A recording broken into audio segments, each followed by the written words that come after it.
Yes, but I do think if they went ahead and referred to Krem as a trans man in Inquisition, I mean, honestly, they wouldn't have lost anything, and it would have at least laid the foundation to like say, hey, this isn't the first time they referred to trans identities by their real world terms because this is the context that the game is being made in. So then when Tosh is being referred to as non-binary in the Veilguard, it wouldn't stand out as much. And I think, but either way, Tosh was going to be overly hated for no reason by conservatives who want, I don't know, to make a rage bait farming engagement. Because honestly, Tosh is one of the best performed characters. Has one of the best written storylines of the characters. Taj is actually one of the few characters in Veilguard I can talk about and digest their story. A lot of the companions you can't do that. They're really not that deep. Um, Up there, she's on. They're honestly up there with Emmerich. I would say I think Emmerich's the best written.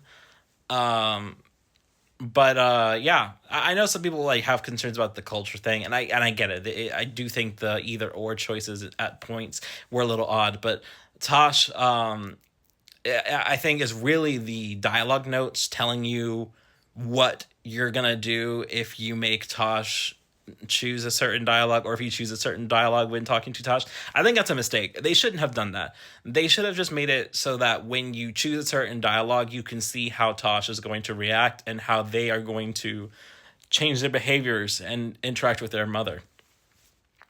But instead, they put the notes and hold your hand, and it creates this binary choice at the very end of the quest, which isn't even about Tosh, honestly. It's about how Tosh wants to honor their mother.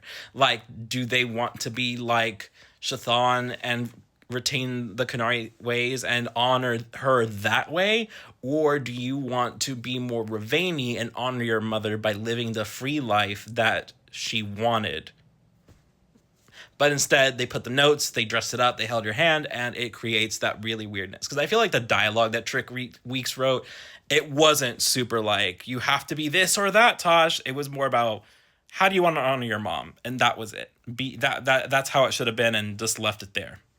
But with regards to Krem, honestly, I do like the fact that they don't say that he's a trans man because it shows the creativity and skill of a writer to tell you something without explicitly telling you. There's enough context clues that you can be like, oh, he's a trans man. He talks about binding, gender stuff. It's pretty clear what Krem's identity is.